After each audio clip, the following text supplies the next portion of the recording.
Hello बच्चों, welcome back. बच्चों, आज हम लोग एक नया टॉपिक चैप्टर नंबर 1 का इलेक्ट्रिक चार्जेस एंड फील्ड्स का करने जा रहे हैं।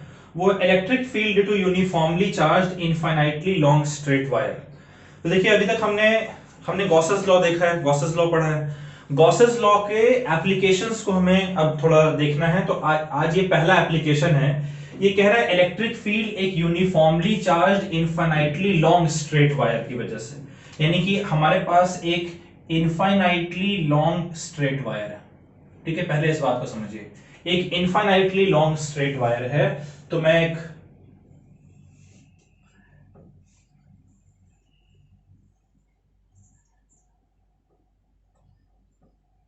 एक इनफाइनाइटली लॉन्ग स्ट्रेट वायर हम लोग कंसीडर कर रहे हैं। डॉटेड लाइन बता रहा है कि आगे की तरफ एक्सटेंड हो रहा है। ठीक है, इसके एंड्स नहीं है। तो एक इनफाइनाइटली लॉन्ग स्ट्रेट वायर है, और वो स्ट्रेट वायर किस तरीके का है? यूनिफॉर्मली चार्ज्ड है। इन दो बातें आपको समझनी है। एक तो इनफाइनाइटली लॉन्ग स्ट्रेट वायर है, अब ये यूनिफॉर्मली चार्ज्ड है। तो सपोज करें थ्रू आउट इसके ऊपर जो पॉजिटिव चार्जेस हैं वो यूनिफॉर्म तरीके से डिस्ट्रीब्यूटेड मान लेते हैं। ठीक है बच्चों, ये इसके ऊपर through out positive charges uniform तरीके से डिस्ट्रीब्यूटेड, कुछ इस तरीके से डिस्ट्रीब्यूटेड हैं कि इसका जो लीनियर चार्ज डेंसिटी, क्या चीज? Linear charge density. Linear charge density, linear charge density को हम लोग लैम्डा सिंबल से रिप्रेजेंट करते हैं। लीनियर चार्ज डेंसिटी का मतलब क्या बच्चों? Charge per unit length. हर एक यूनिट लेंथ में कितने चार्जेस प्रेजेंट है? लैम्डा। यानी यहां पर आप एक यूनिट लेंथ को उठाइए, उसमें आपको लैम्डा नंबर ऑफ लैम्डा 5 हो सकता है, 6 हो सकता है, 10 लाख हो सकता है। तो एक यूनिट लेंथ अगर आप उठाएंगे, उसमें चार्जेस आप काउंट करेंगे, लैम्डा नंबर ऑफ चार्जेस मिलेंगे। फिर दूसरे जगह से यूनिट लेंथ निकालिए और काउंट कीजिए, वहां पर भी एग्जैक्टली सेम। किसी भी एक यूनिट लेंथ को उठाकर देखिए, वहां पर थ्रू आउट आपको सब में आपको same lambda number of charges मिलेंगे। इसका क्या मतलब हुआ कि चार्जेस जो है वो यूनिफॉर्मली इस स्ट्रेट वायर के ऊपर डिस्ट्रीब्यूटेड है।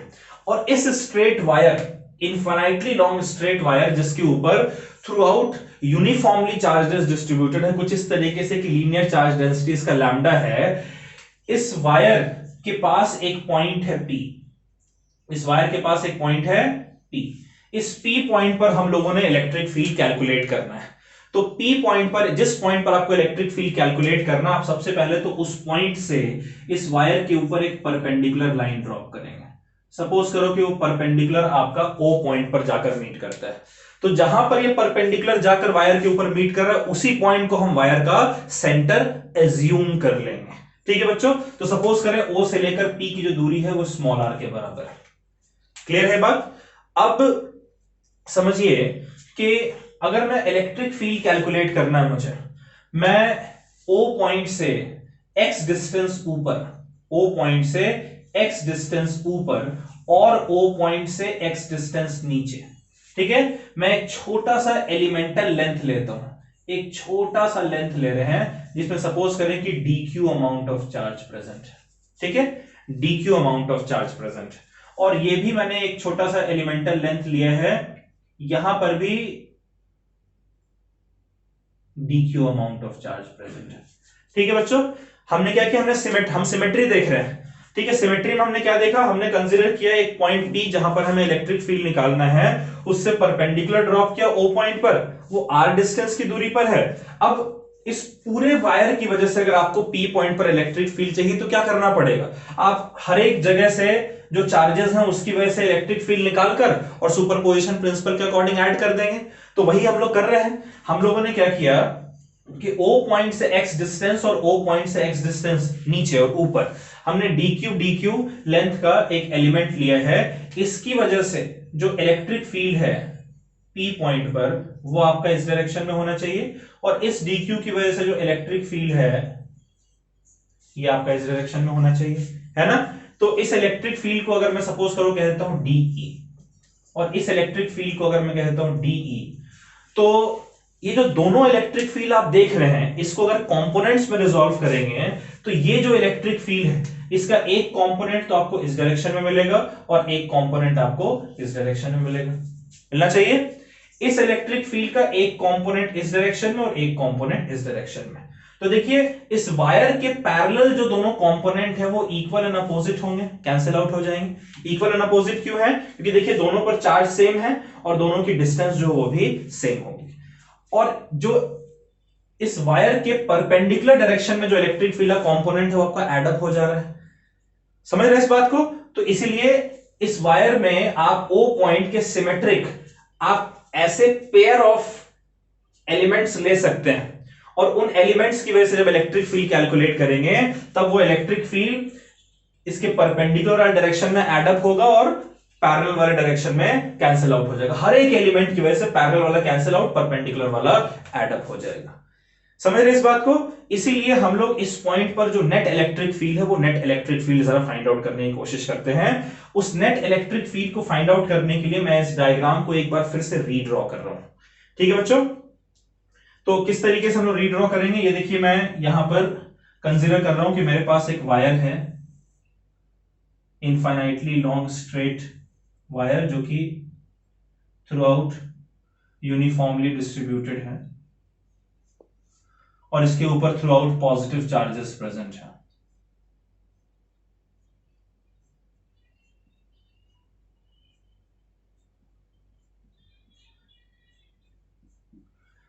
ठीक है बच्चों, और यहां से P पॉइंट पर हमें इलेक्ट्रिक फील्ड कैलकुलेट करना है। ऑलराइट, तो इसके लिए हम लोग क्या करने जा रहे हैं, इसके लिए हम लोग एक गॉसियन सरफेस बनाने जा रहे हैं, है ना। गॉसेस लॉ को यूज करने के लिए गॉसियन सरफेस बनाना पड़ता है। यहां पर मुझे सिमेट्री नजर आ रहा है सिलेंडर में, तो एक सिलेंड्रिकल सिमेट्री का गॉसियन सरफेस हम लोग बनाने जा रहे हैं और ये जो है इसका लेंथ सब, चलो अभी फिलहाल L लेंथ हम लोग कंसीडर कर ले रहे हैं कि इसका लेंथ जो है वो L है। अब P पॉइंट पर जो इलेक्ट्रिक फील्ड है बच्चों वो तो रेडियली आउटवर्ड है, जो नेट इलेक्ट्रिक फील्ड इस पूरे वायर की वजह से वो रेडियली आउटवर्ड है, और P पॉइंट पर जो हमारा ds सरफेस है वो भी रेडियली आउटवर्ड है। ठीक है, तो इसीलिए गॉसेस लॉ, अगर हम फ्लक्स लगाएं, फ्लक्स का फॉर्मूला क्या होता है, E डॉट ds, और अगर हम गॉसेस लॉ लगाएं यहां पर अकॉर्डिंग टू गॉसेस लॉ, तो गॉसेस लॉ के अकॉर्डिंग जो फ्लक्स है वो हमारा होता है Q बाई एप्सिलॉन नॉट।